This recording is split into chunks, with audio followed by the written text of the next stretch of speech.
Hello, ladies and gentlemen, and welcome to the Discriminating Gamer.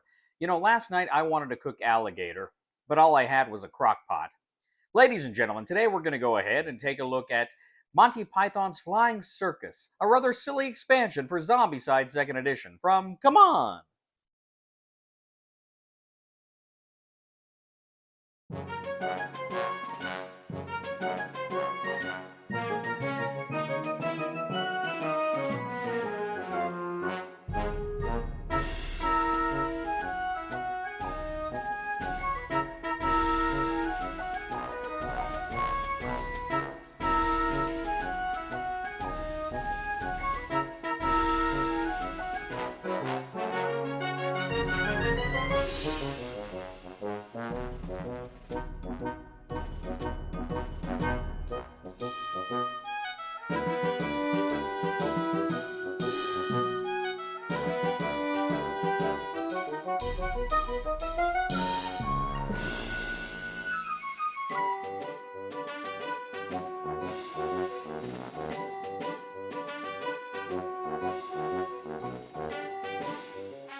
We'll get back to the review in just a moment. I want to take a minute to ask you to check out my other channel, that is Cody Carlson, PhD, where we talk about history, books on history, military history. I even post some of my lectures for my classes on there. Please check that out. Please subscribe to that channel. And now, back to the review. In Monty Python's Flying Circus, or other silly expansion for Zombicide 2nd Edition from CMON, players take on the roles of various Monty Python characters as they attempt to battle hordes of evil zombies and engage in all sorts of nonsense. As I say, you can take on one of the iconic roles from Monty Python's Flying Circus. There's the lumberjack. He's okay. There's the colonel, who's just a bit silly. There's a knight with a raw chicken. Watch out for that guy. There's Arthur Ewing, who just loves mice. And Arthur Nudge, nudge, nudge, nudge, nudge. And, of course, the fish slapper, who does what he does for the halibut. Now, each of these characters has various abilities. For instance, if you sing the first line of the lumberjack song as the lumberjack, and somebody else joins in and sings the next part, that person can just do the same action that you did as a free action. The colonel can say to a zombie, "Stop it, this is silly," and that zombie cannot activate during its next turn.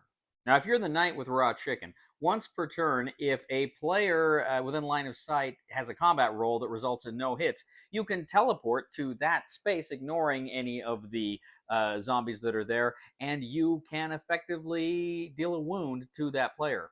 Arthur Ewing actually has his mice tokens on the board. He can move them, and then if a player is in the space with one of those mice, they can perform a free melee action. Now, once during Arthur Nudge's turn, he can turn to the person next to him, nudge him, and say, "Know what I mean, know what I mean?" And he can insinuate an action. That player may then take that action. Now, the fish slapper, while holding a halibut, essentially ignores friendly fire, and that friendly fire is redirected against a zombie. Now, whenever a spam card is drawn from the deck, all players must substitute any noun for the word spam. If they fail to do so until the next zombie phase, then, of course, the zombies get an extra activation. You have silly walkers, and silly walkers are kind of funny because normally they're drawn toward the noise, toward the people. However, when they're activated, you roll a die to see which direction they're going to move. Now, if the Spanish Inquisition card is drawn, the Inquisition figures are placed on the board according to the zombie threat level rules, and they will immediately gain an extra activation unless somebody yells, "Nobody expects the Spanish Inquisition!" Now, you also have some new and unique abominations. You have the Nude Organist, Undead Parrot, Hell's Grannies, Fish-Slapping Dancer, and the Foot. Each of them bring their own unique brand of silliness to the game, and you also have new equipment cards as well. You have the 16-ton weight. Essentially, you hold 6 die above the board, you let them drop, and any figure, zombie or heroes, are eliminated. You've got the funniest joke in the world card. If 3 survivors have this, one of them can go ahead and use that to eliminate all the actors in an area, so make sure to cover your ears. The game also comes with and now for something completely unexpected, mission found at the back of the rulebook. So that is basically what you're getting with this expansion. Now, there's a few more little bells and whistles I'm not really going to go into. I'll let you discover those things for yourselves, but that's essentially what you get. Now, I got to tell you, I love Monty Python. Who doesn't? I don't know anybody that doesn't like Monty Python. They were just so incredibly silly and nutty, and they produced such great comedy over the years. I'd be stumped to find someone who doesn't appreciate their level of nuttiness. It's just great stuff. And I was really happy to see this game, this expansion come to Zombicide because, again, I love the IP here and I love Zombicide. And it just seems like that you could have some real fun here. Now, there's stuff here I really enjoy quite a bit. Actually, I enjoyed the 16-ton weight and dropping the dice, and there's a potential there for some real chaos with that. I thought that was kind of fun.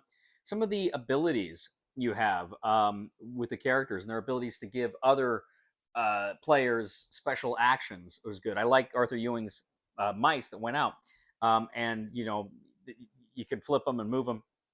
And if another actor finds themselves in that location, then of course they get a free melee action, and that can be very useful and very fun as well. So I really like that quite a bit. Some of the, like I say, some of the sculpts and the cards, the nude organist, the Hell's Grannies. This stuff was just a lot of fun thematically, and I laughed at it quite a bit. Now, here is the dealio. I'm not a fan of the meta stuff. That is to say, when the spam card comes out, you have to substitute any noun for spam. And if somebody screws up, they get an extra activation. Not wild about that. I was not wild about, whenever you have to say something like no one expects a Spanish Inquisition, or know what I mean.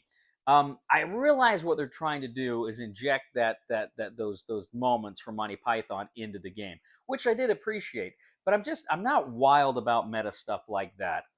So take that for what it is. You don't, I guess, really have to play with that. You don't really have to dedicate that. And in fact, like for instance, the spam stuff, we didn't play with. We took the spam cards out. It was just a bit much for us. Having said that, the characters are fun. The abilities are fun for the most part. And it was fun playing with these figures or these sculpts.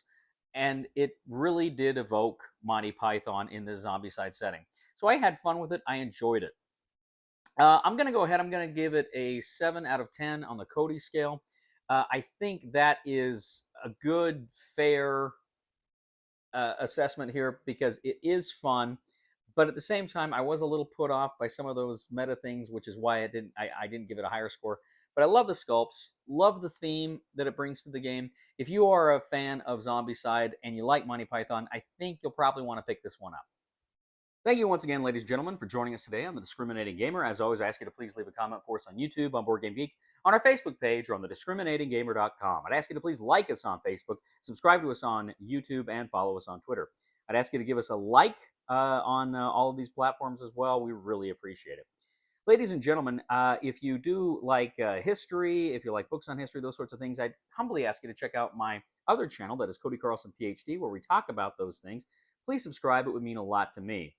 And I'd also ask you, ladies and gentlemen, if you really do appreciate the content we bring you here on the channel, I would humbly ask you to click on the Super Thanks button and leave a tip. I got thrown out of the zoo the other day for arranging the squirrels by height. Apparently, they don't like people criticizing. Please somebody help me on my feet again, and I don't know where I'm going, and I don't know where I've been. Please somebody help me on the solid ground. It's a long time, and I've been dying. Once a year I wind up in the band. Gotta say, I hate this game. Psych, I love it. It's my favorite game, as a matter of fact.